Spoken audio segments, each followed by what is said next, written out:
Good evening dear students, welcome to the English canvas. आज हम पढ़ेंगे class 12th English NCERT Flamingo का chapter 2 lost spring stories of stolen childhood which is written by Anees Jung. इस chapter के through हम सिर्फ एक स्टोरी नहीं बल्कि उन बच्चों की ज़िंदगी को समझेंगे जिनकी इनोसेंस, गरीबी, मजबूरी, सोशल इनजस्टिस, इनइक्वालिटी की वजह से छीन ली जाती है। ये लेसन हमें सोसाइटी की उस हार्श रियलिटी के बारे में बताएगा और हमें सोचने पर मजबूर करेगा। तो चलिए चैप्टर को पढ़ते हैं लाइन बाय लाइन और इसका डीप मीनिंग समझते हैं। Anis Jung, 1944, was born in Rourkela and spent her childhood and adolescence in Hyderabad. Anis Jung जो है वो राउरकेला में इनका बर्थ हुआ और इन्होंने अपनी बाकी जो चाइल्डहुड था, एडोलेसेंस था, हैदराबाद में स्पेंड किया. She received her education in Hyderabad and in the United states of America. इनकी पढ़ाई, शुरुआती पढ़ाई इनकी हैदराबाद में हुई और बाकी की पढ़ाई इनकी यूएसए में हुई. हर पेरेंट्स वर बोथ राइटर्स. तो सिर्फ यही राइटर नहीं थी, इनके पेरेंट्स भी राइटर थे. Anees Jung began her career as a writer in India. She has been an editor, columnist for major newspapers in India and abroad. तो ये सिर्फ राइटर नहीं थी, ये एडिटर भी थी. इन्होंने कई सारे न्यूज़पेपर्स, मैगजीन्स के लिए काम किया है, इंडिया में भी और बाहर अब्रॉड में भी. और इन्होंने काफ़ी सारी बुक्स भी लिखी हैं. She has authored several books. The following is an excerpt from her book title law spring. तो जो हम चैप्टर पढ़ने वाले हैं वो इनकी एक बुक है लॉ स्प्रिंग, उसका ही एक हिस्सा है. लॉ spring stories of stolen childhood. Here she analyzes the grinding poverty and traditions which condemn this child to a life of exploitation. तो इस बुक में इन्होंने एनालाइज किया है कि किस तरह से पोवर्टी और ट्रेडिशंस बच्चों की लाइफ को एक्सप्लॉइट कर देती है. गरीबी किस तरह से बच्चों की जो लाइफ होती है, उनकी जो इनोसेंस होती है, उसको एक्सप्लॉइट कर देती है, उसको ख़राब कर देती है. राइट. अब ये कुछ एक्सप्रेशंस हैं जिनको हम समझते हैं. पहला एक्सप्रेशन है लुकिंग फॉर. ये बहुत इजी है. इसका मतलब होता है किसी चीज़ को ढूंढना. जैसे I am looking for an opportunity, तो मैं अपॉर्चुनिटी ढूंढ रही हूँ. Right. Slog their day light hours, इसका मतलब होता है दिन के उजाले के सारे घंटे कठिन मेहनत में जला देना. बिल्कुल. मतलब ये फ्रेज़ दिखाता है कि जो बच्चे हैं पढ़ने लिखने के एज में, पढ़ने और खेलने की एज में काम करते हैं और वो काम करने को मजबूर हैं. राइट. थर्ड फ्रेज है look roof over his head. तो रूफ ओवर हिज हेड का मतलब होता है सर पर छत. सर पर छत का मतलब ये एक ऐसा फ्रेज होता है जिसमें आप प्रोटेक्शन की बात कर सकते हो. जैसे हमारे सर पर छत है, इसका मतलब ये है कि हम अपने घर में सेफ है. बस मतलब सर पर छत, रूफ ओवर हिज हेड का आप ये लिटरल मीनिंग नहीं ले सकते कि भाई रहने के लिए मतलब आपके पास, आपके सर के ऊपर छत है. इससे मतलब है कि आपके पास रहने के लिए, आपके पास एक शेल्टर है, रहने के लिए एक जगह है. चाहे वो कोई झोपड़ी क्यों ना हो, लेकिन शेल्टर है. तो जो इस कहानी में जो कैरेक्टर है साहिब, वो उसकी उसके साहिब के लिए ना, मतलब जो शेल्टर है वो काफ़ी प्रायोरिटी है. मतलब वो उसको एजुकेशन मिले उससे पहले, उससे प्राइमरी जो उसकी नीड है वो ये है कि उसको एक अच्छा शेल्टर मिले, उसको सर्वाइवल मिले.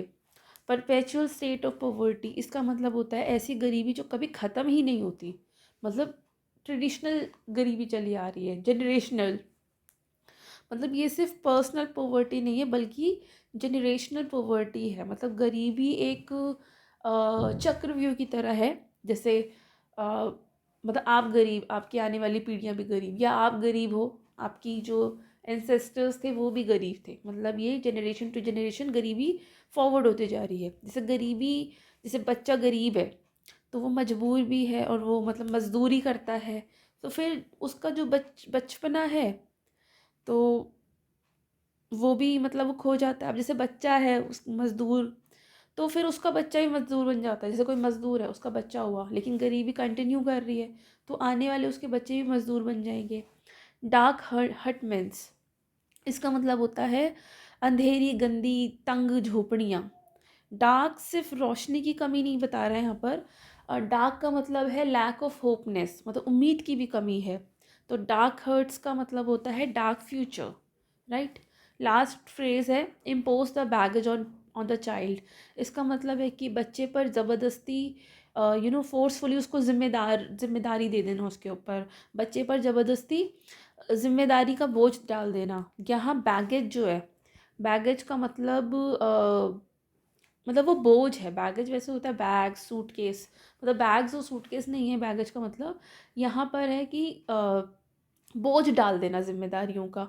जैसे गुजारा करने के लिए फैमिली के गुजारे करने के लिए बच्चे से काम करवा रहे हैं, उसको फैमिली की रिस्पॉन्सिबिलिटी दे रहे हैं बहुत ही छोटी एज में, और उस बच्चे से फैमिली का बैगेज देकर, जिम्मेदारियों का बैगेज देके उससे उसके बच्चे होने का भी हक छीन लेना, राइट। सो ये जो एक्सप्रेशंस हैं ये हाईलाइट करते हैं कि कैसे poverty, lack of education and injustice, social injustice एक बच्चे को, साहिब जैसे एक बच्चे को फोर्स करता है कि वो अपना चाइल्डहुड को खो दे और सर्वाइवल के लिए काम करे, राइट। चलिए आगे पढ़ते हैं चैप्टर को line by line. Why do you do this?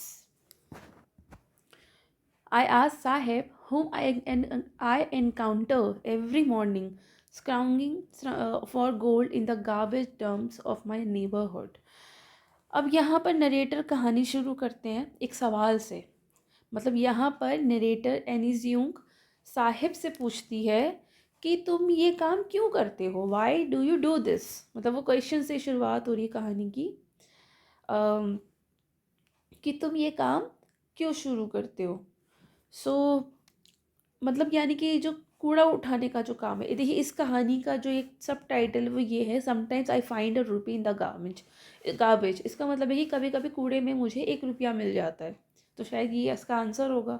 चलो हम पढ़ते हैं इसको।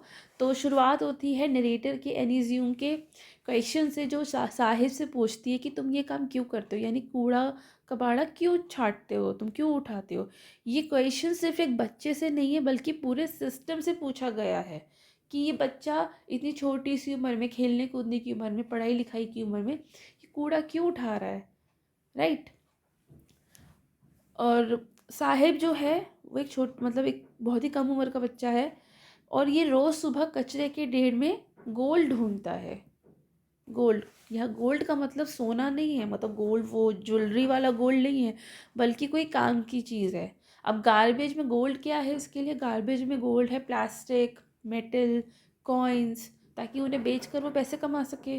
तो यहाँ पर राइटर जो है, ऑथर जो है नीज यूंग, वो एक आयरनी दिखा रही है कि जो बच्चे सपने ढूंढ, जिस बच्चे को सपने ढूंढने चाहिए, जिसे पढ़ना लिखना चाहिए, जिसे खेलना कूदना चाहिए, वही बच्चा कचरे में ज़िंदगी ढूंढ रहा है। वो कुछ पैसे ढूंढ रहा है कि कुछ प्लास्टिक मिल जाए, कॉइन्स मिल जाए, मेटल मिल जाए, प्लास्टिक और मेटल को बेच कर पे कुछ पैसे आ जाएं, राइट।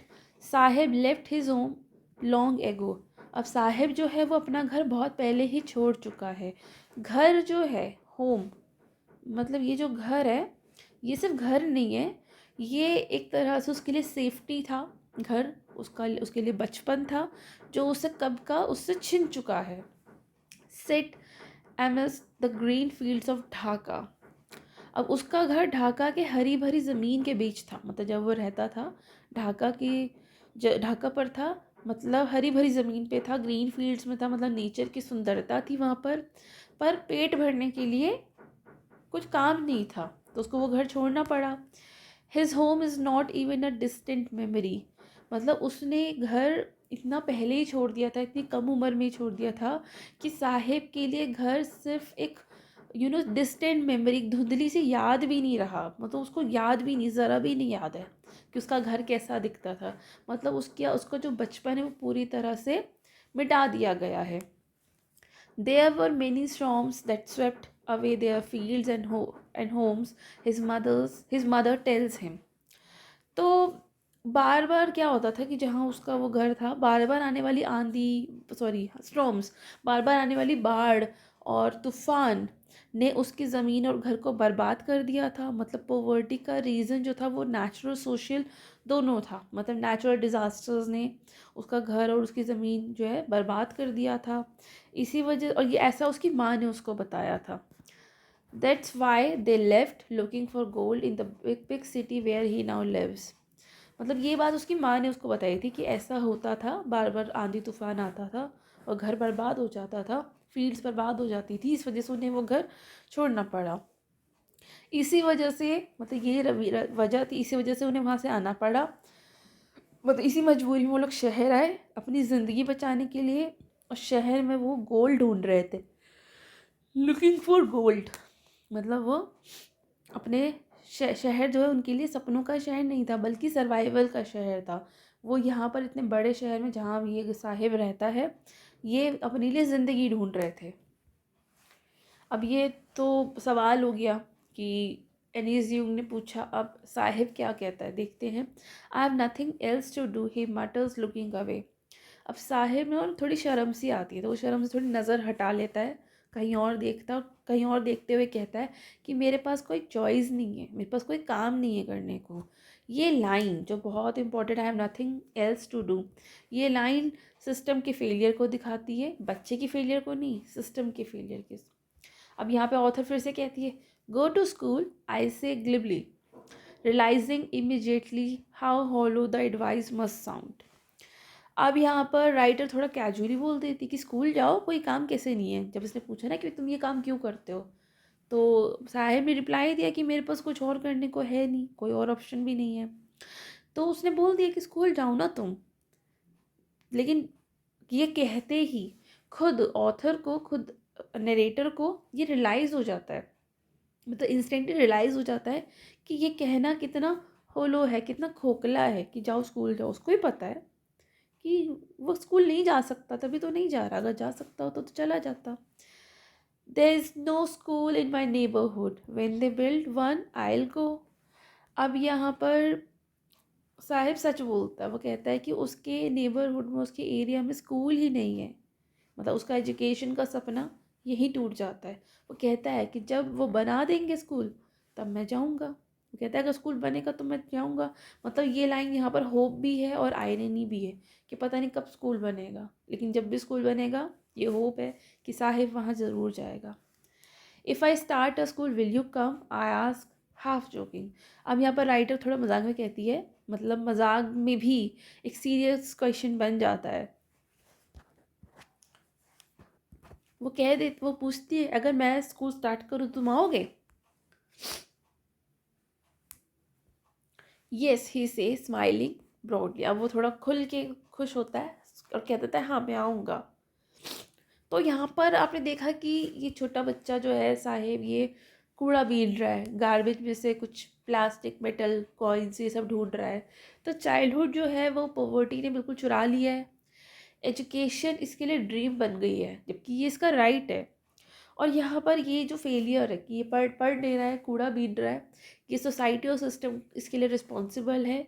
साहिब सिंबल है हर उस बच्चे का जो बचपन से पहले बड़ा हो गया है, राइट। चलिए आगे पढ़ते हैं। अब आगे पढ़ते हैं। A few days later I see him running up to me, is your school ready. अब कुछ दिन बाद साहिब दौड़ता हुआ आता है नरेटर के पास और पूछता है कि आपका स्कूल रेडी हो गया। तो ये दिखाता है कि स्कूल का ख्याल उसके दिमाग में बस गया है कि ये जो मैडम है ये स्कूल खोलेंगी तो मुझे स्कूल जाने को मिलेगा। तो ये पूछने आ गया। मतलब ये साहिब जो गरीब बच्चा है, लेकिन गरीब बच्चा होने के बावजूद इसके दिल में पढ़ने की छोटी सी उम्मीद अभी तक जिंदा है। It takes longer to build a school, I say, embarrassed at having made a promise that was not meant, but promises like mine abound in every corner of his bleak world.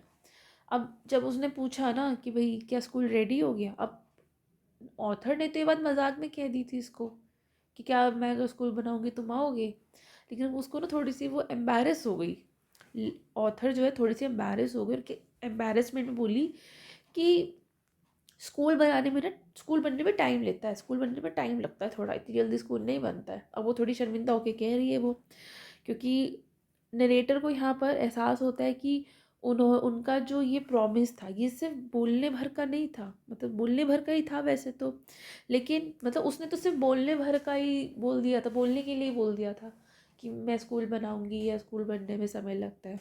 मतलब उसने तो सिर्फ कहने के लिए कह दिया, उसने मतलब कहने के लिए कह दिया था, लेकिन ये जो शब्द उसने कैजुअली कह दिए थे, मजाक में कह दिए थे, ये साहिब की दुनिया में बहुत ही इम्पोर्टेंस रख रहे थे। दुनिया उसकी दुनिया में तो ऐसे अधूरे वादों की वैसे भी कमी नहीं थी, जैसा इसने कर दिया था गलती से, मतलब कर दिया था। मतलब साहिब की ज़िंदगी में हर जगह झूठे वादे बिखरे हुए थे, आप ऐसा मान के चलिए। और वो झूठे वादे वादे किस किस के थे? वो थे नेताओं के, सिस्टम के, सोसाइटी के। सब ने उसे सिर्फ उम्मीद दी थी और उसके अलावा कुछ नहीं दिया था। ब्लीक वर्ल्ड का मतलब होता है अंधेरी बेउम्मीद ज़िंदगी, जिसमें कोई उम्मीद नहीं हो, कोई उम्मीद की कोई किरण नहीं हो, रोशनी नहीं हो। मतलब उसकी ब्लीक वर्ल्ड में ये चीज़ चल रही है, ठीक है। आगे पढ़ते हैं। After months of knowing him I ask him his name, Sahib A Alam he announces. काफ़ी टाइम बाद ऑथर उससे नाम पूछती है, उसे पूछती है उसका नाम, तो वो बताता है कि उसका नाम है साहिब ए आलम। मतलब नाम का मतलब है साहिब ए आलम, मतलब आलम मतलब दुनिया, साहिब मतलब मालिक। तो ये जो ए होता है इसका मतलब होता है ऑफ, तो दुनिया का मालिक। तो कितनी बड़ी आयरनी है देखा जाए, कि नाम तो है दुनिया का मालिक और कर क्या रहा है, कूड़ा बीन रहा है। मतलब नाम से कितना बड़ा है, लेकिन क्या वो कभी इतना बड़ा बन पाएगा? He doesn't know what it means, उसको खुद नहीं पता था उसके नाम का मतलब क्या है। If he new it's meaning, Lord of the universe, he would have a hard time believing it. अगर साहिब को ना उसके नाम का मतलब पता चल जाता, तो उसको यकीन ही नहीं होता कि उसके नाम का मतलब है इस दुनिया का, इस यूनिवर्स का मालिक। मतलब नाम और हकीकत कितनी ऑपोजिट है। नाम है दुनिया का मालिक, मतलब जो है नाम का वो है दुनिया का मालिक, और बेचारा गार्बेज कलेक्ट करता रहता है। Unaware of what his name represents, he roams the street with his friends, an army of barefoot boys who appear like the morning birds and disappear at noon. Over the months, I have come to recognize each of them. Right? तो वो कहता है कि अगर साहिब को इसका नाम का मतलब पता चल जाए तो उसे यकीन ही नहीं होगा। साहिब अपने नाम के मतलब से बिल्कुल अनजान था, अनअवेयर था, राइट। वो शहर की गलियों में अपने दोस्तों के साथ घूमता था, सुबह बर्ड्स के साथ मतलब बर्ड्स जो है उनकी तरह दिखता था, दोपहर तक गायब हो जाता था, जैसे बचपन भी सिर्फ कुछ घंटों का हो। और कई महीनों तक I have come to recognise each of them, मतलब ये इसको, मतलब इसके दोस्तों को भी ये पहचानती रही। मतलब कई महीनों तक ये इसने देखा इसके दोस्तों को कि अपने दोस्त साथ घूमता है गलियों में। पूरे बेयर फुट बॉयज़ की पूरी आर्मी है जो कि मॉर्निंग बर्ड्स की तरह दिखते हैं, सुबह सुबह दिखते हैं और दोपहर तक गायब हो जाते हैं। और इसे ऑथर को कई महीने लग गए थे उन्हें हर एक बच्चे को रिकग्नाइज करने में। Why aren't you wearing chappals, I asked one. अब ऑथर ने उन बच्चों में से एक से पूछा कि तुम चप्पल क्यों नहीं पहनते हो? तो ये सिंपल सवाल है, पर इसका जवाब सिस्टम को बिल्कुल हिला देगा। इसका आंसर, वो बच्चा इसका आंसर देता है, my mother did not bring them down from the shelf, he answer simply. मतलब बच्चे ने जवाब दिया कि चप्पल होना भी मतलब बहुत ही नसीब की बात होती है, और गरीबी इतनी है कि चप्पल अफोर्ड नहीं कर सकते वो। मतलब वो कहता है कि मेरी माँ जो है वो नहीं लेकर आ पाई चप्पल शेल्फ से। Even if she did, he will throw them off at another's who is wearing shoes that do not match. When I comment on it, he shuffles his feet and says nothing. I want shoes, says a third boy who has never owned a pair of all his life. अब एक बच्चा कहता है कि अगर चप्पल मिली भी तो पहनी नहीं जाएगी। मतलब गरीबी इतनी ज़्यादा डीप है कि अब आदत बन चुकी है बिना चप्पल के रहने की। तो तीसरा बच्चा बोला कि मुझे तो जूते चाहिए, आई वॉन्ट शूज़, मुझे तो जूते चाहिए। उसे अपनी ज़िंदगी में कभी जूते नहीं पहने थे, तो ये उसके लिए एक तरह से ड्रीम था, मुझे जूते पहनने को मिले। तो लाइन बचपन की कमी को और ज़ोर से बता रहा है। कि इसको जूते पहनने पर इसको कभी जूते पहनने को मिले नहीं है। Travelling across the country I have seen children walking bear foot in cities on village road. अब यहाँ पर ऑथर अपना ही एक्सपीरियंस बता रही है कि इन्होंने पूरा देश घूमा है, पूरे देश में ट्रेवल करते टाइम इन्होंने बहुत बच्चों को देखा है जो बेयर फुट रहते हैं शहरों में, गाँव के रोड पर। It is not lack of money but a tradition to stay barefoot is one explanation. मतलब वो कहती है कि मैंने बहुत लोगों को नंगे पैर देखा है, लेकिन एक एक्सप्लेनेशन ये भी है, मतलब कुछ लोग कहते हैं कि नंगे पाँव चलना ट्रेडिशन है, ना कि कोई गरीबी। तो यहाँ पर ऑथर सोचती है कि क्या ये सिर्फ गरीबी को छुपाने का तरीका है, मतलब बहाना ही तो है ये कि हमारे ट्रेडिशन में चप्पल पहनना अलाउड नहीं है, शायद चप्पल अफोर्ड नहीं कर सकते इसलिए ट्रेडिशन बन गया। I wonder if this is only an excuse to explain away a perpetual state of poverty।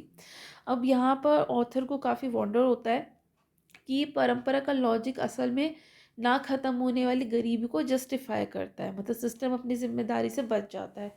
ऐसा मतलब वो जो लोग अफोर्ड नहीं कर सकते चप्पल को, मतलब सिस्टम जिनको चप्पल अफोर्ड नहीं करा सकता, बेसिक नीड नहीं उनकी पूरी कर सकता, जो लोग अपनी बेसिक नीड पूरी कर सकते हैं वो इस तरह से इससे पल्ला झाड़ लेते हैं कि हमारे इनके तो ट्रेडिशन में चप्पल पहनना है ही नहीं।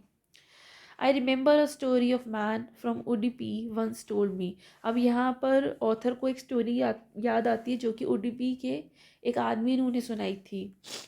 As a young boy he would go to school past an old temple where his father was a priest. वो बताता है कि जब वो एक छोटा बच्चा था तो वो एक स्कूल जाया करता था जो कि ओल्ड टेम्पल के पास ही था, मतलब उसके पीछे था। वहाँ पर उसके खुद के फादर ही प्रीस्ट थे, मतलब वहाँ जाया जाता था। He would stop briefly at the temple and pray for a prayer of shoes. तो वो क्या बताता है कि जब मैं स्कूल जाता था तो मैं थोड़ी देर के लिए टेम्पल में भी रुकता था और वहाँ टेम्पल में मैं प्रार्थना करता था कि मुझे एक जोड़ी जूते मिल जाए। मतलब ये देखो कि जूते होना कितनी सपने की तरह है। मतलब ये जो बताता है कि लड़का मंदिर में सिर्फ जूतों के लिए प्रार्थना करता था कि मुझे भाई भगवान मुझे जूते दे दो। 30 years later I visited his town and the temple which was now drowned in an air of desolation। और बताता है कि 30 साल बाद जब ऑथर वापस वहाँ जाती है तो मंदिर पूरा डेसोलेशन में था, सुनसान पड़ा था। और प्रार्थना बदली नहीं थी पर जिंदगी भी नहीं बदली थी, मतलब गरीबी वहीं के वहीं थी, right. In the backyard where lived the new priest there were red and white plastic chairs. और बैक यार्ड में अब कुछ न्यू प्रीस्ट आ गए थे और वहाँ पर रेड और वाइट प्लास्टिक चेयर थी। सो यहाँ पर हमने अब तक देखा कि गरीबी जो है, गरीब जो बच्चों के लिए सपना सिर्फ सपना ही रह जाता है क्योंकि उन्हें उन सच बनाने का कभी मौका ही नहीं मिलता, राइट। आगे पढ़ते हैं। A young boy dressed in a grey uniform wearing socks and shoes arrived painting and threw his old bag on a folding bed। तो एक बच्चा जो है, एक यंग बच्चा, वो ग्रे यूनिफॉर्म में ड्रेस्ड है, उसने सॉक्स पहनी है, शूज़ पहनी है, अराइट पेंटिंग एंड उस और वो आता है और अपने स्कूल बैग को फोल्डिंग बेड पर फेंक देता है, फोल्डिंग बेड पर फेंक देता है। अब ये जो बच्चा है जो इसने सॉक्स और शूज़ पहने हैं, भागता हुआ आता है, हाफता हुआ आता है और अपना स्कूल बैग फोल्डिंग बेड पर फेंक देता है। ये लड़का रेगुलर स्कूल जाने वाला है, जो प्रिविलेज मतलब जो प्रिविलेज साहिब जैसे बच्चों के पास नहीं है इस बच्चे के पास है। तो यहाँ से कंपैरिजन शुरू हो जाता है, right. Looking at the boy I remembered the prayer another boy had made to the goddess when he finally got a pair of shoes। Let me never lose them। अब यहाँ पर उसको, ऑथर को, वो बच्चा याद आता है जिसने मंदिर में प्रार्थना की थी कि भगवान मुझे जूते दे दो। और जब उसे जूते मिल गए तो उसने एक और प्रार्थना की कि भगवान ये जूते मिल तो गए लेकिन अभी इन्हें कभी छीनना मत। तो गरीब बच्चों के लिए जूते भी दौलत जैसे होते हैं, जैसे कोई बहुत बड़ी दौलत मिल गई हो। और ये लाइन बड़ी छू छू लेने वाली है दिल को कि जूते तो उसको फाइनली मिल गए। उसने दोबारा प्रार्थना की कि भगवान इन जूतों को कभी छीनना मत, राइट। मतलब ये वही लड़का जिसकी मैं बात कर रही हूँ ना कि इसको स्कूल ये आता है, इसने सॉक्स पहनी है, शूज़ पहनी है और अपना स्कूल बैग फोल्डिंग बेड पर फेंक कर ये प्रार्थना करने चला जाता है।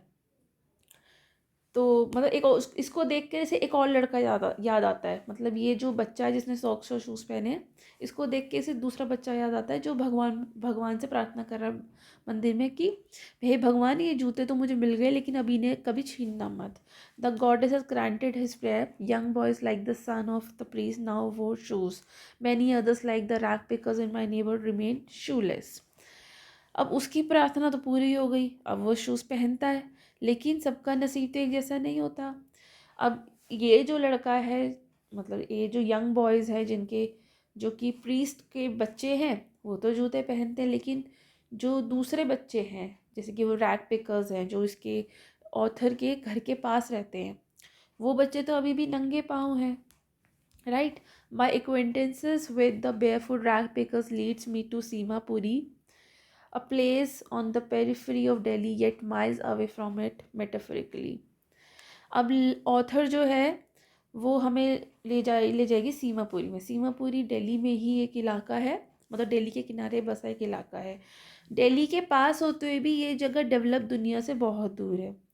तो ये वहाँ की हमें बताएगी, वहाँ के जो बच्चे हैं वो बेयर फुटेड हैं, रैग पिकर्स हैं, वो सीमापुरी में रहते हैं जो कि दिल्ली के पास ही एक, मतलब दिल्ली में ही आप मान सकते हो ये एरिया को। और ये बहुत ज़्यादा अनडेवलप्ड है, अब शायद हो गया होगा, लेकिन जबकि ये स्टोरी लिखी गई है तब तो नहीं था वो। Those who lived here are squatted who came from Bangladesh back in 1971। अब वो बताता है कि जो यहाँ रहने वाले लोग हैं ना, वो बांग्लादेश से 1971 में यहाँ आए थे, मतलब वो रिफ्यूजीज़ हैं और उनके पास कोई लीगल आइडेंटिटी नहीं है, बस रहने की जगह मिल गई है और वही उनकी मजबूरी है। साहिब का परिवार भी उन्हीं में से एक था जो 1971 में बांग्लादेश और पाकिस्तान यानी कि वॉर में यहाँ आ गए थे, मतलब उससे पहले ही लोग आ गए थे। तो साहिब की फैमिली भी उन्हीं में से एक है। मतलब इसका मतलब ये है कि साहिब का परिवार यहाँ का नहीं है, वो बांग्लादेश का है। Seemapuri was then a wilderness, it is still but it is no longer empty.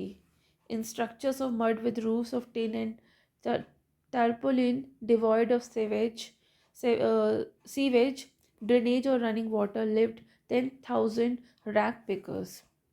अब वो सीमापुरी में जो घर हैं, जो लोग वहाँ रहते हैं, उनका डिस्क्रिप्शन यहाँ पर दिया जा रहा है कि बहुत ही वाइल्डरनेस में था तब ये, लेकिन अभी भी है, लेकिन इतना खाली नहीं रहा है। मतलब पहले वो बिल्कुल खाली एरिया था, मतलब वाइल्डरनेस में था वो एरिया, लेकिन अब इतना खाली नहीं रहा है।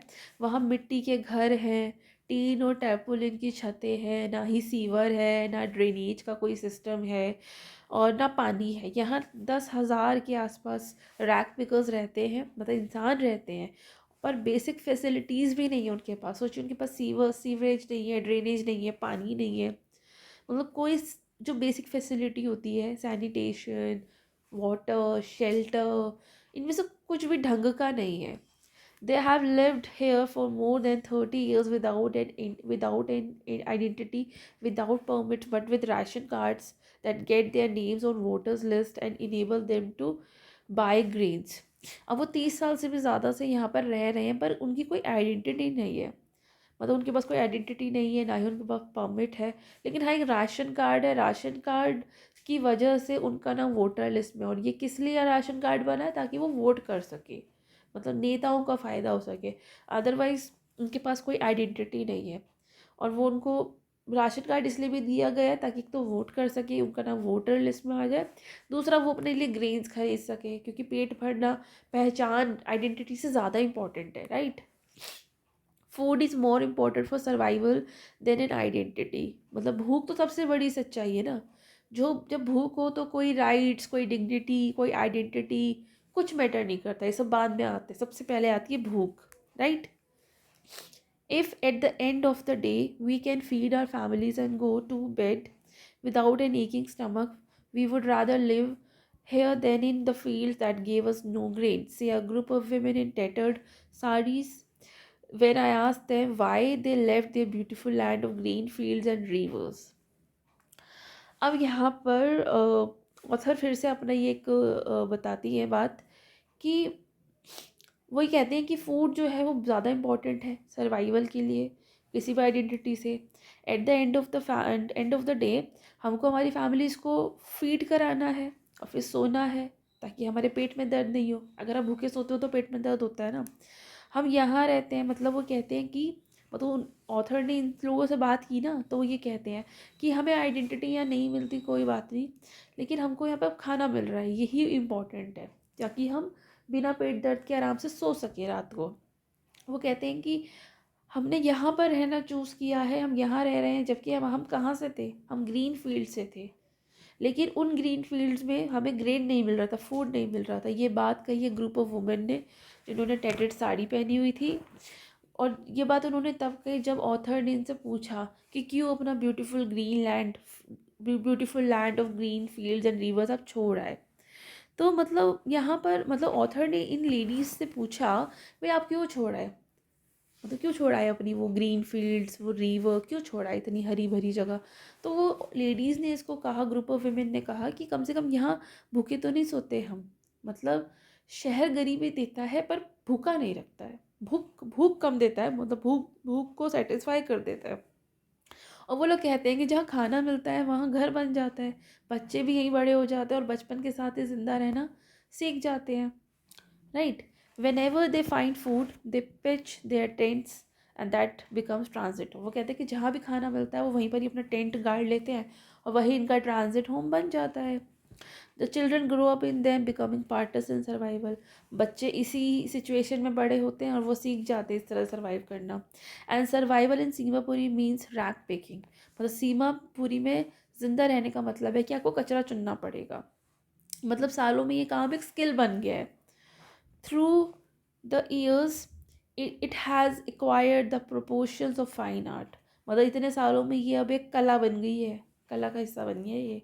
मतलब जिसको ये स्किल आता है, ये जो फाइन आर्ट आता है कूड़ा इकट्ठा करने का, वो सरवाइव करेगा। गार्बेज उनके लिए गोल्ड है, क्योंकि उसी को बेच कर ये लोग पैसे कमा पाते हैं। It is their daily bread, उसी से ही उनका मतलब एक तरह की इनकी रोज़ी रोटी है। A roof over their heads, इसी से ही इनके सर की छत बनी हुई है।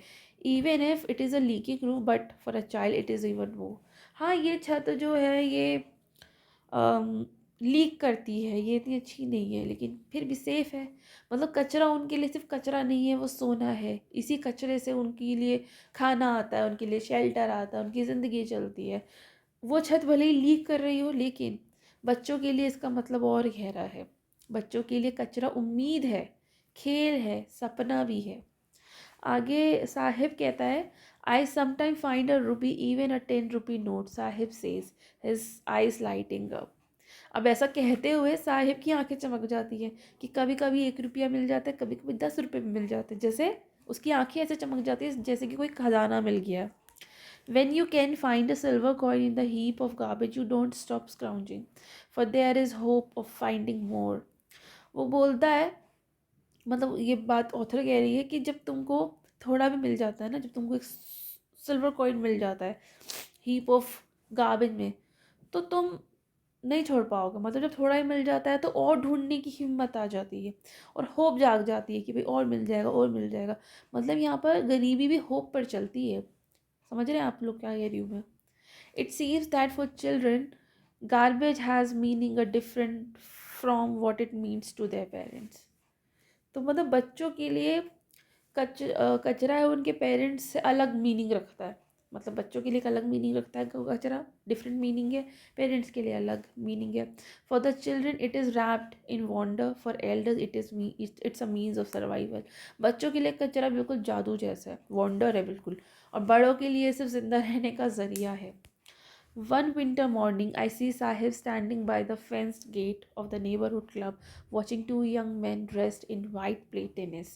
I like the game, he hums, content to watch it standing behind the fence. I go inside when no one is around, he admits. The gatekeeper lets me use the swing। अब यहाँ पर एक दिन Sahib club के gate के बाहर खड़ा होकर टेनिस का गेम देख रहा था। उसको ये खेल पसंद है, पर वो सिर्फ देख सकता है, खेलने को तो उसको मिलेगा नहीं। तो वो बताता है कि उसको, मतलब वो दो लड़कों को देख रहा होता है जो कि वाइट ड्रेस में, मतलब टेनिस वाली जो यूनिफॉर्म होती है उसमें ड्रेसअप होता है और टेनिस खेल रहे होता है। वो कहता है कि मुझे ये गेम पसंद है, लेकिन हाँ वो खेल ही सकता है। फिर वो बताता है कि मैं अंदर चला जाता हूँ जब कोई नहीं होता ना क्लब में, मैं अंदर चला जाता हूँ, गेट कीपर मुझे जाने देता है, and he let me use the swing, right. Sahib too is wearing tennis shoes that look strange over his discolored shirt and shorts. Someone gave them to me, he says in the manner of explanation. अब साहिब के पैर, एक दिन क्या, साहिब ने भी tennis shoes पहन रखे हैं जो उसके faded discoloured shirt and shorts पे काफ़ी स्ट्रेंज लग रहे हैं. मतलब शूज़ मिले हुए पहने हैं उसने, उसको कहीं से मिले नहीं है. और वो बताता भी है कि किसी ने मुझे जूते दिए हैं, एक तरह से समझाने के लिए बोलता है. तो यहाँ पर दिखता है हमें कि उसकी ज़िंदगी हमेशा दूसरों के बचे कुचे पर, बचे कुछ चीज़ों पर ही टिकी है. कि किसी ने उसको शूज़ दे दिए तो उसने पहन लिए, राइट. तो वो बताता है कि ये शूज़ मुझे किसी ने दिए थे, तो वो कर देता है. तो यहाँ पर हमने देखा कि गरीबी सिर्फ पैसों की कमी नहीं, बल्कि सपनों की, मौक़ों, अपॉर्चुनिटीज़ की, बचपन की भी चोरी है, right. The fact that they are discarded the shoes of some rich boy who perhaps refused to wear them because of a hole in one of them does not bother him. वो बताता है, मतलब fact तो ये था कि ये जूते उसको इसलिए मिले थे क्योंकि एक अमीर बच्चे ने उनको डिस्कार्ड कर दिया था. और एक अमीर बच्चे ने उन्हें डिस्कार्ड क्यों कर दिया था कि उन जूतों में ना एक छेद हो गया था, जिस वजह से उसने मना कर दिया था कि मैं तो इसे नहीं पहनूंगा.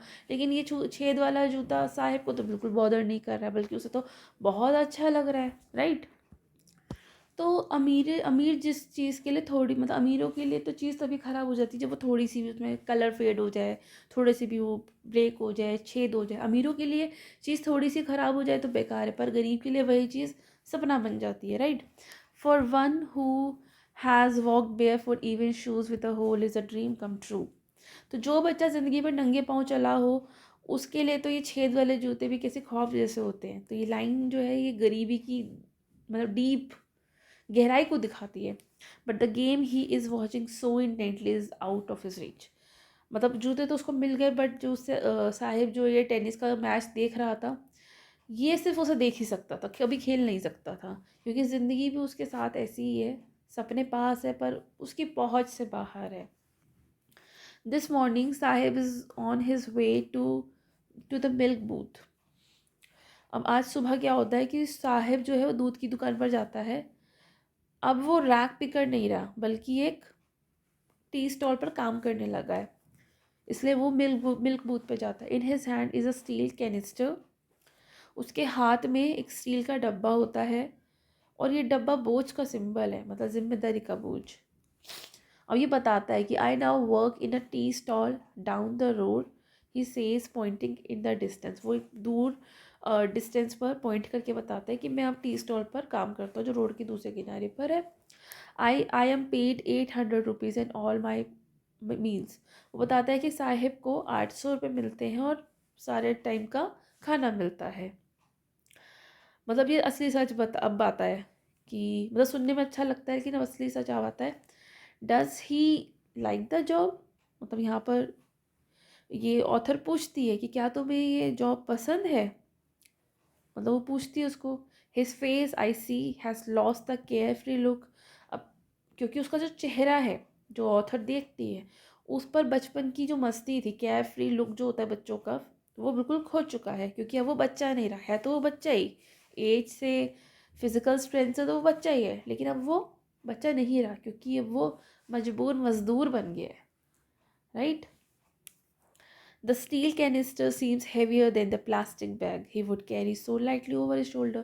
जब वो रैक पिकर था तब वो जो अपने कंधे पर वो जो प्लास्टिक बैग उठा कर चलता था वो बहुत हल्का था, लेकिन ये जो स्टील कैनिस्टर है ये बहुत ही भारी है. क्योंकि प्लास्टिक बैग उसकी आज़ादी थी और स्टील कैनिस्टर बंधन है.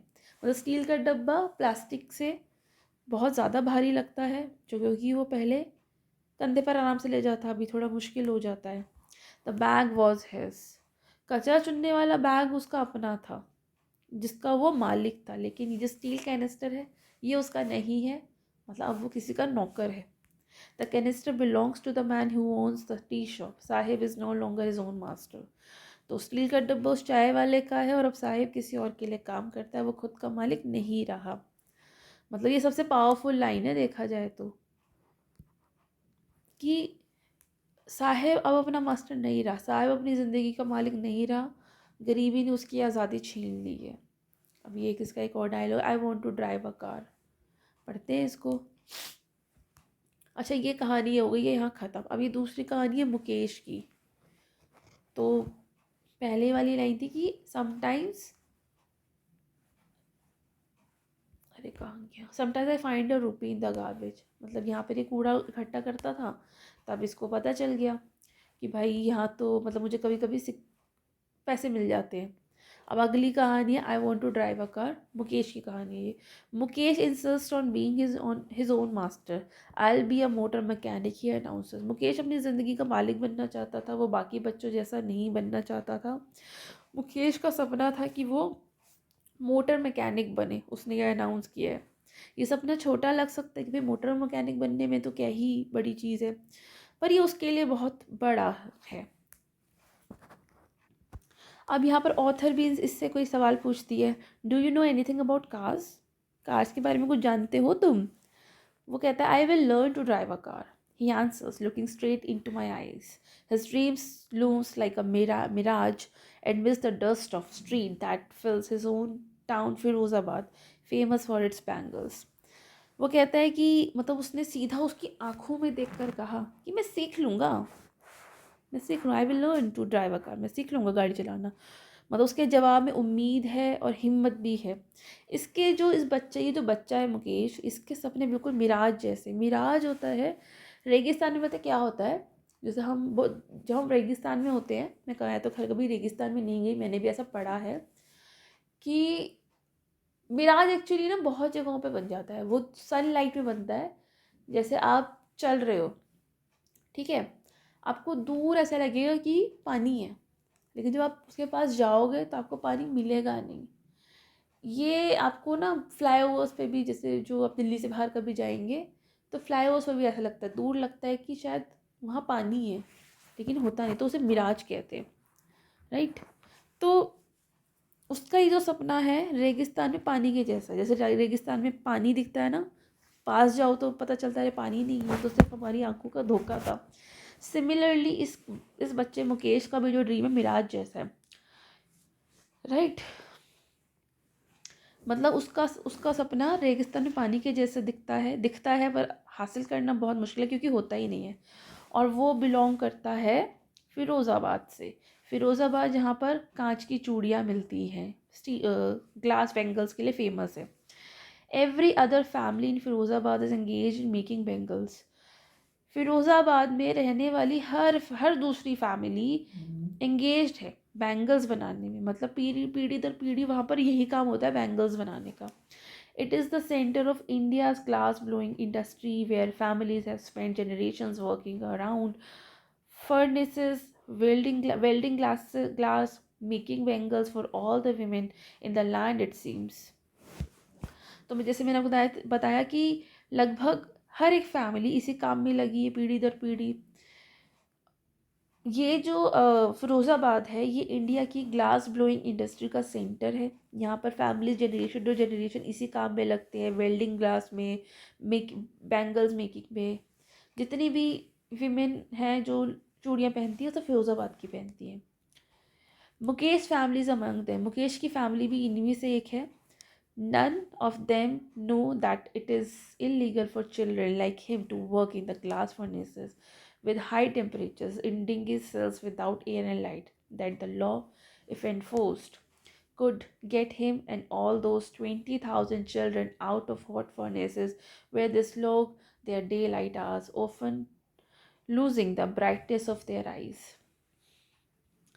मुकेश की फैमिली भी उसमें से, और किसी को पता नहीं है कि बच्चों से फर्नेसेस में काम करवाना इलीगल है, मतलब किसी को पता ही नहीं, सब कर रहे हैं। ये बच्चों से, ये गर्म भट्टी में अंधेरे कमरे में, हवा और रोशनी की कमी भी है वहाँ पर मतलब गर्म भट्टी में, फर्नेस में अंधेरा है, हवा भी नहीं है, रोशनी भी नहीं है, फिर भी वहाँ बच्चे मजबूरी में मजदूरी कर रहे हैं, कितना बुरा है। और ये पता है कि ये लॉ है, आप इलीगल काम कर रहे हो, मतलब it if enforce could get him. और सिर्फ वही नहीं है, 20,000 बच्चे, ऑलमोस्ट 20,000 बच्चे उन हॉट फर्नेसेस में काम करते हैं, पूरा दिन डे लाइट आवर्स में काम करते हैं, और डे लाइट आवर्स में काम करते हैं और अपनी खुद की आइज़ की ब्राइटनेस खो जाती है, उनकी खुद की आई साइट खो जाती है। तो यहाँ पे एक और एग्जाम्पल ऑथर हमें बता रही है कि गरीबी सिर्फ पैसों की कमी नहीं है, बल्कि सपनों की, आज़ादी की, बचपन की चोरी है। एक और कहानी है जिसमें हम देखेंगे गरीबी किस तरह से बचपन छीन लिया थी, और यहाँ तो हेल्थ भी ख़राब कर रही है बच्चों की, उनकी आई साइट कमज़ोर हो रही है, राइट। यहाँ पर ऑथर एक सवाल भी कर रही हैं कि अगर कानून सही से लागू हो जाए, अगर कानून को फॉलो किया जाए, यहाँ पर अगर कुछ स्ट्रिक्ट स्टेप्स लिए जाएं, तो मुकेश जैसे 20,000 बच्चों को ये गर्म भट्टियों में फर्नेसे से निकाला जा सकता है, जब वो अपनी पूरी ज़िंदगी घिस देते हैं, right. Slog slog their day light hours का मतलब है धूप के सारे घंटे मजदूरी में ख़त्म हो जाते हैं, और वो अपनी ब्राइटनेस ऑफ देयर आइज़ भी खो देते हैं, मतलब बचपन और आँखों की रोशनी दोनों चली जाती है। Mukesh eyes beam as he volunteers to take me home, which he proudly says is being rebuilt. Mukesh की आंखें चमक उठती हैं जब वो ऑथर को अपने घर ले जाने की बात करता है। उसके लिए अपना घर गरीब होने के बाद भी गर्व की बात है कि भाई मेरे पास मेरा अपना घर है, ये बहुत इंपॉर्टेंट है। We walked down stinking lanes choked with garbage, past homes that remained hovels with crumbling walls, wobbly doors, no windows, crowded with families of human and animals coexisting in a primeval state. वो लगभग almost stinking बदबू से भरी, कचरे से एकदम अटकी गलियों से गुजरते हैं। घर बिल्कुल स्लम एरिया में है, घर झोपड़ी जैसा है, टूटी दीवारें हैं, हिलते दरवाजे हैं, खिड़कियां नहीं हैं, बहुत ही गार्बेज से भरी हुई गलियां हैं, कोई खिड़की नहीं है घर में। और घर में ना फैमिलीज जो हैं बिल्कुल, मतलब लोग जो हैं बहुत ज़्यादा खचाखच भरे हुए हैं, फैमिली बहुत बड़ी है, मतलब बिल्कुल families of human and animals को एग्जिस्ट करते हैं इन प्रिमेबल स्टेट। ही स्टॉप्स मतलब यहाँ इंसान और जानवर साथ साथ रहते हैं, जैसे सब कुछ बहुत ही primitive हो। He stops at the door of one such house, bangs a wobbly iron door with his foot and pushes it open. अब मुकेश एक ऐसे घर के दरवाजे पर रुकता है और अपने पैर से लोहे का हिला हुआ दरवाज़ा खोलता है। We enter a half built shack. अब घर पूरा बना भी नहीं था, आधा अधूरा था, गरीबी का जीता जागता उदाहरण था। In one part of it, thatched with dead grass, is a firewood stove over which sits a large vessel of sizzling spinach leaves. अब अंदर लकड़ी का चूल्हा जल रहा था जिसमें पालक पक रहा था। ये सिंपल और मजबूरी भरा जीवन दिखाता है। मतलब वहाँ पर चूल्हा जल रहा था, डेड ग्रास रखी थी, फायरवुड स्टोव जल रहा था जिसमें पालक पक रहा था। On the ground in large aluminium platter are more chopped vegetable. Ground पर एक बड़ी सी एल्यूमिनियम प्लेटर में सब्जियां कटी हुई थी।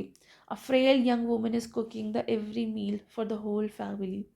एक बहुत ही कमज़ोर सी लेकिन यंग औरत पूरे परिवार के लिए खाना बना रही थी। उसकी आंखें धुएं से भरी हुई थी, पर फिर भी वो मुस्कुरा रही थी। वो इवनिंग मील बना रही थी फैमिली के लिए। Through eyes filled with smoke she smiles. मतलब उसकी आंखें धुएं से भर गई थी, फिर भी वो मुस्कुरा रही थी। She is the wife of Mukesh Elder brother. वो मुकेश के बड़े भाई की वाइफ थी, मतलब उसकी बड़ी भाभी थी। Not much older in years, मतलब वो बहुत बड़ी नहीं थी एज में, but she has begun to command respect as the bahu. लेकिन उसको फैमिली में वो रेस्पेक्ट मिलती थी और कमांड भी करती थी वो, मतलब जैसे बहुओं की कमांड पे घर चलता है ना, ऐसे। The daughter in law of the house, मतलब बहू का मतलब होता है डॉटर इन लॉ ऑफ घर की। Already in charge of 3 men। वो उम्र में ज़्यादा बड़ी नहीं थी, लेकिन पूरे घर की जिम्मेदारी 3 आदमियों पर थी। मतलब उसके घर में 3 आदमी थे जिनके उन पर पूरी जिम्मेदारी थी। हर हस्बैंड, मतलब जो ये आ, मतलब मुकेश का बड़ा भाई, खुद मुकेश और उनके फादर, मतलब 3 आदमियों पर घर की जिम्मेदारी थी। उस लेडी का पति यानी कि मुकेश का बड़ा भाई, मुकेश और मुकेश के फादर।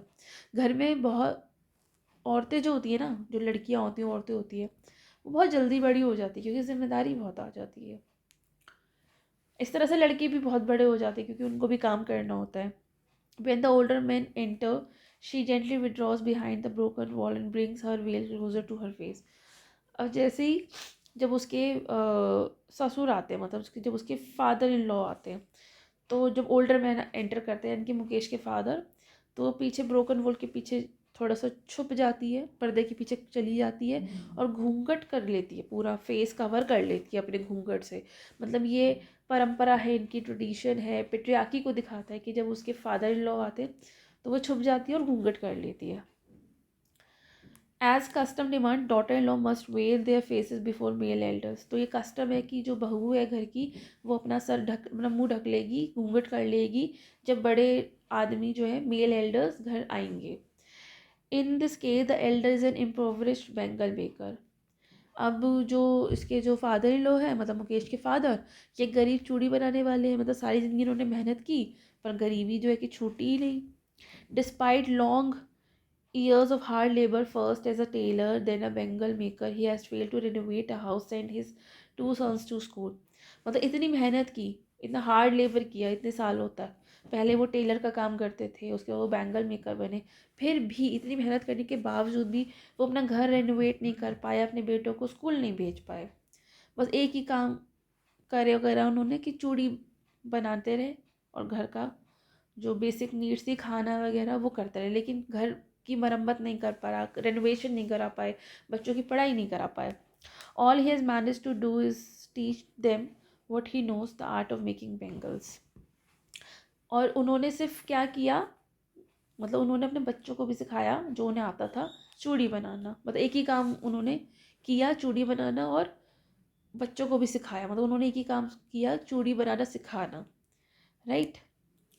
अब मुकेश की जो दादी है वो क्या कहती है, it is his karma, his destiny, who has watch her own husband to go blind with the dust from polishing the glass of bangle. अब मुकेश की दादी कहती है कि भाई ये उसके करम है, उसकी किस्मत है। मतलब यहाँ पे फर्टिलिज्म की बात हो रही। फर्टिलिज्म होता है भाग्य, भाग्य पर दोष मत देना, मतलब भाग्य पे ही बात डाल दी, ये भाग्य ही नहीं था इसका, इसके करम है, इसकी किस्मत है इसकी। मतलब वो, उन्होंने भी अपने हस्बैंड को भी, मतलब मुकेश के दादाजी भी इसी तरह से थे। वो आखिर में अपनी लाइफ में ब्लाइंड हो गए थे, क्योंकि जो ग्लास बेंगल्स को पॉलिश करते हैं ना, तो उसमें से निकलती है डस्ट, वो डस्ट उनकी आंखों में जाती थी और उससे वो एक दिन अंधे हो गए थे। Can a god given lineage ओ ever be broken, she implies. अब दादी मानती है कि जो काम भगवान ने दिया है वो बदला नहीं जा सकता। मतलब जो गॉड गिवन lineage है उसको क्या कभी तोड़ा जा सकता है? ये तो हमें भगवान ने दिया है कि हम ये काम करें। क्योंकि ये लोग कहाँ पैदा हुए हैं, they were born in the caste of bangle makers. They have seen nothing but bangles in the house, in the yard, in the every other house, every other yard, every street in Firozabad. क्योंकि वो चूड़ी बनाने वाले परिवार में उन्होंने जन्म लिया था, तो सिर्फ उन्हें चूड़ियाँ ही दिखती थी। घर में भी, गली में भी, शहर में, सब जगह चूड़ी, हर एक गली में, हर एक गली स्ट्रीट, मतलब हर एक स्ट्रीट में फिरोजाबाद की चूड़ियाँ ही चूड़ियाँ थी।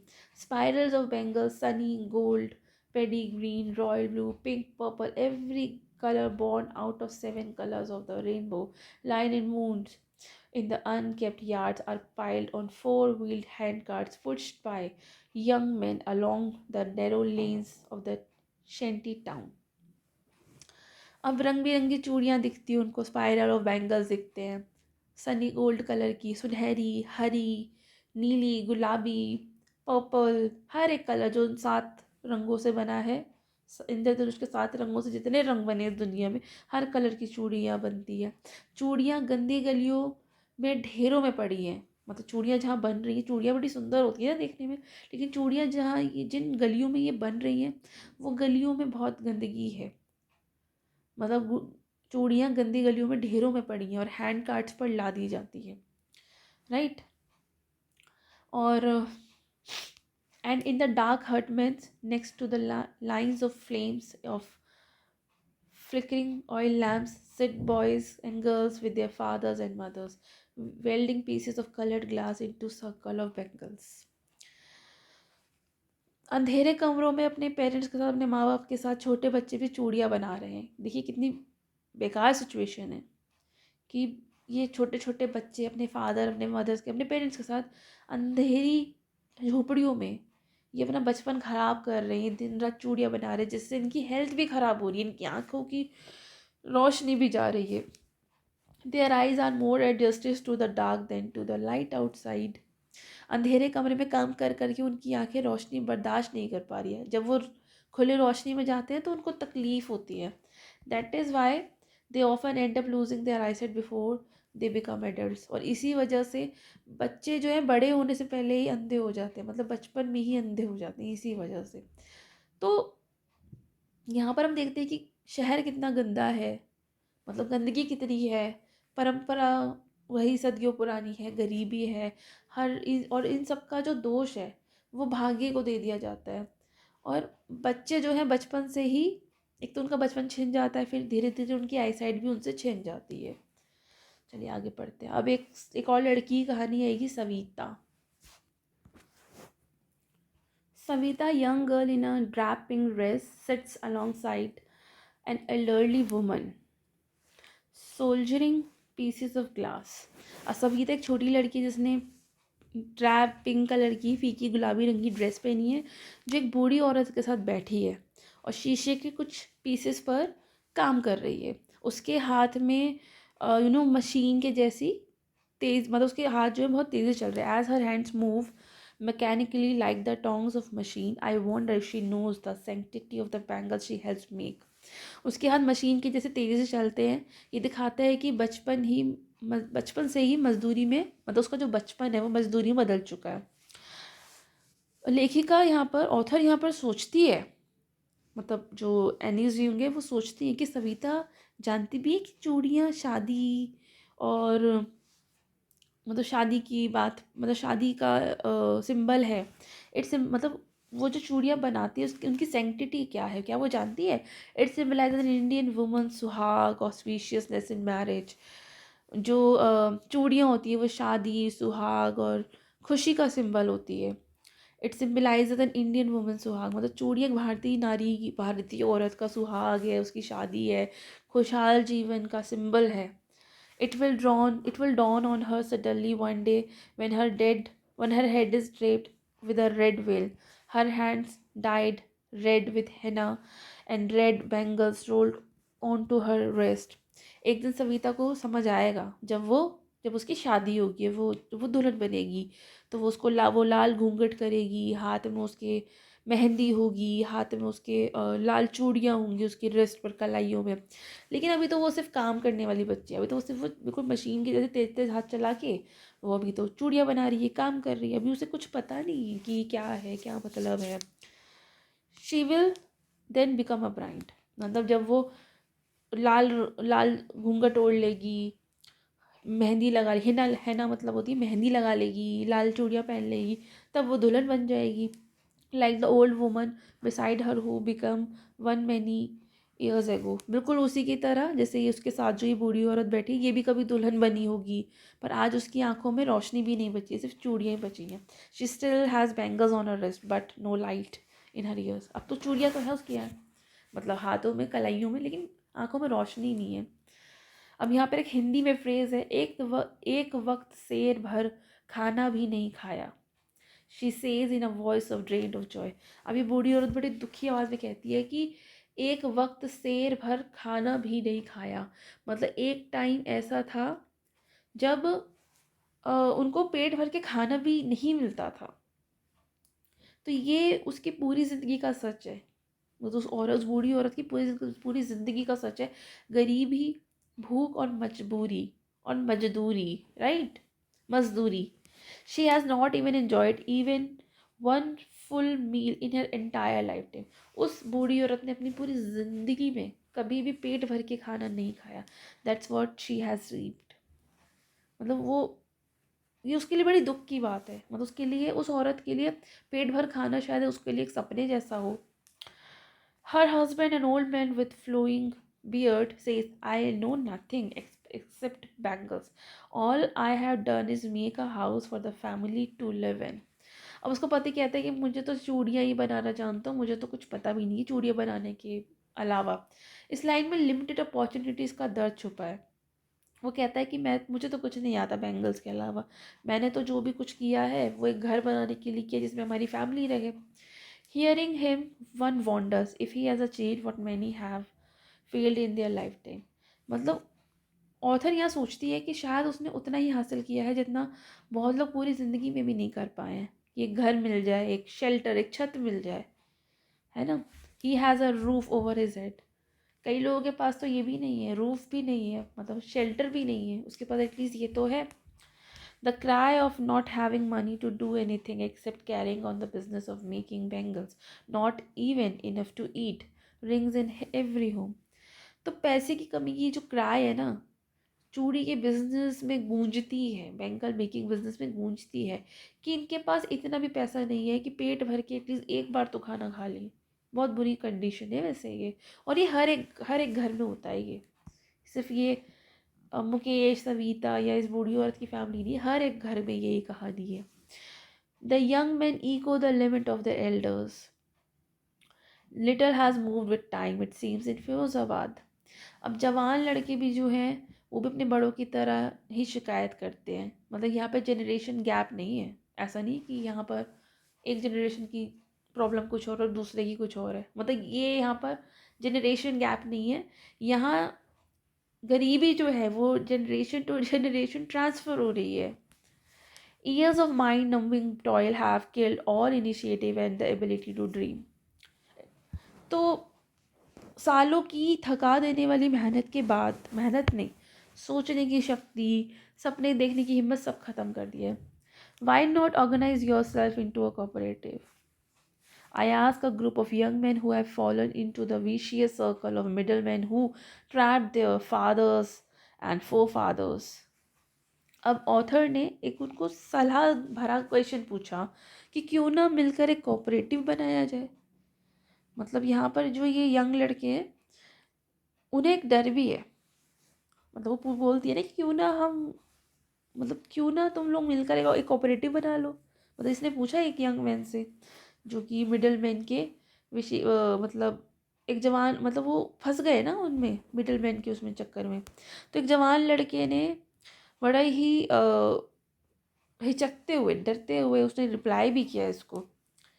वो कहता है, मतलब ये जो बात कही है ना उसने इसलिए कही है क्योंकि ये जो लोग हैं ये मेहनत तो पूरी करते हैं पर ये मिडिल मैन के विशियस सर्कल में है, जो कि इनको ट्रैप, जिसने मिडिल मैन ने इनको ट्रैप किया है, इनके फादर्स को, इनके फोर फादर्स को, और इनको प्रॉपर पैसे नहीं मिले इनके काम के, इनकी मेहनत के। तो इस बात पर डरते हुए एक जवान लड़के ने कहा, even if we gate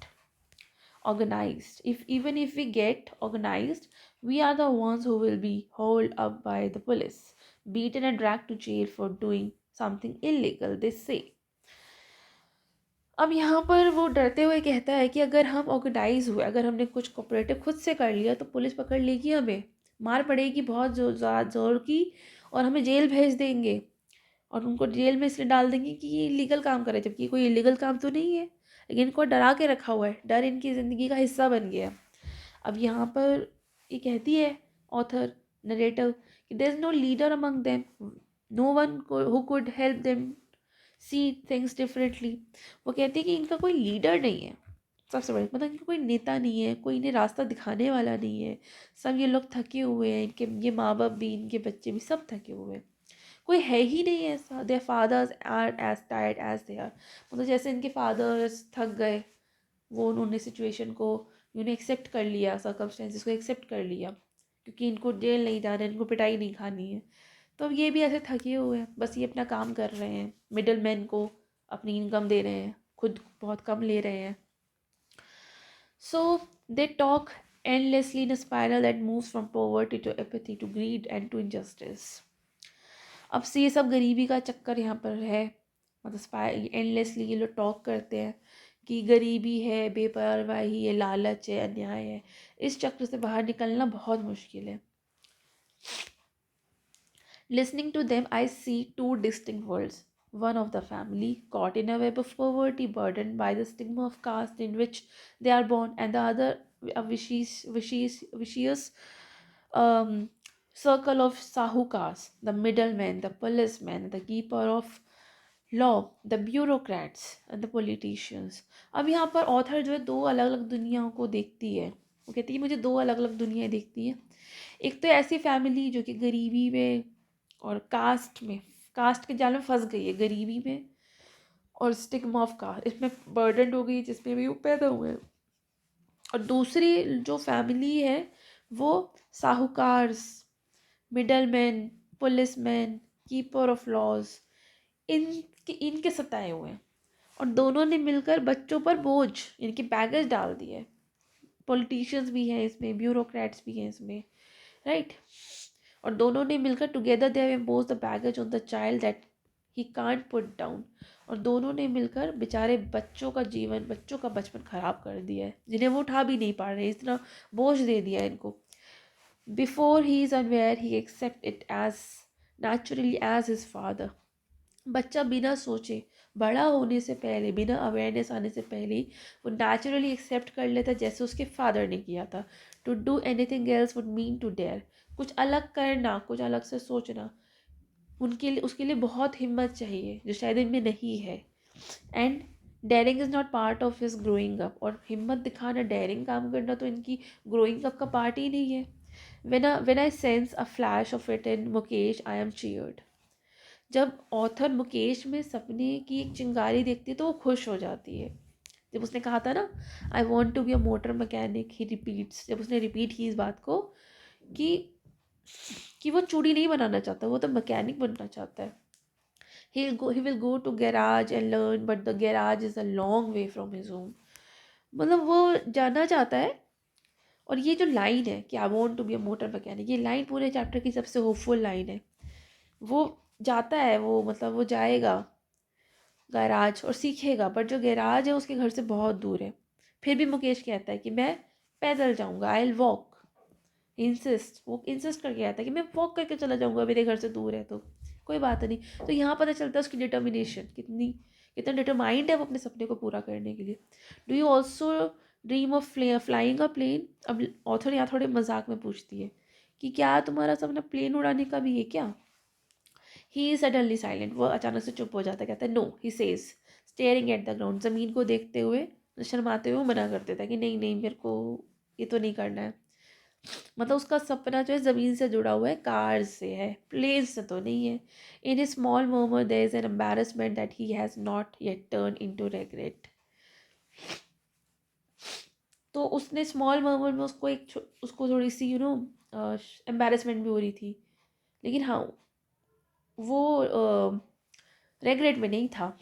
he is content to dream of car, उसका जो सपना था वो कार्स का था। That he sees hurtling down the streets of his town. तो वो अब उसका जो सपना था वो कार्स से था, इस अपने शहर की स्ट्रीट्स में था, तो वो वही करना चाहता था। Few airplane fly over Firozabad, Firozabad में आवाज़ जो है, मतलब कुछ जो मतलब प्लेन्स जो है वो उड़ रहे हैं फिरोज़ाबाद के ऊपर से। मतलब सपने वहीं तक होते हैं जहाँ तक नज़र जाती, क्योंकि उसकी नज़र ज़मीन पर थी तो उसकी नज़र कार्स पर थी। अगर उसकी नज़र आसमान में होती तो प्लेन दिखता उसको उड़ता हुआ फिरोज़ाबाद के ऊपर से, तो शायद वो भी एक सपना होता। तो यहाँ तक हमने ये इसको पढ़ा, इस चैप्टर को, ये चैप्टर यहाँ ख़त्म हो जाता है। लॉ स्प्रिंग हमें दिखाता है कि गरीबी, परंपरा, एक्सप्लॉयटेशन बच्चों के सपने छोटे कर देते हैं। जैसे मुकेश जैसे कुछ बच्चे हैं, वो फिर भी लेकिन सपना देखना नहीं छोड़ते हैं। तो इसी के साथ ये चैप्टर ख़त्म हो जाता है। सो ये चैप्टर लॉ स्प्रिंग हमें सिर्फ बच्चों की कहानी नहीं सुनाता, बल्कि एक ऐसे सोसाइटी को हम दिखाता है, एक ऐसी सोसाइटी को रिप्रेजेंट करता है जहाँ बच्चे सपने देखने से पहले ही काम करना सीख जाते हैं। जैसे साहिब के बारे में हमने पढ़ा, साहिब के लिए गार्बेज गोल्ड है, और मुकेश के लिए जो उसका सपना है वो भी, मतलब सपना तो है लेकिन वो सपना भी सिर्फ उतना ही है जितना वो चल कर पा सके। ये कहानी बताती कि गरीबी सिर्फ पैसों की कमी नहीं, बल्कि अपॉर्चुनिटीज़, एजुकेशन, लिबरेशन, फ्रीडम की भी कमी है। फिर भी मुकेश का सपना हमें याद दिलाता है कि हर अंधेरे के बीच में एक छोटी सी उम्मीद की किरण होती है। मतलब उम्मीद की किरण जो ज़रूर होती है, और समाज और सिस्टम साथ दे तो लॉस्ट स्प्रिंग एक दिन फाउंड स्प्रिंग भी बन सकता है। तो इसी के साथ हम ये क्लास ख़त्म करते हैं। If you found this class helpful, insightful, then don't forget to like this video, and if you like, then you can share this to your friends and classmates, and don't forget to subscribe the channel, The English Canvas. Thank you so much for being here. Good night.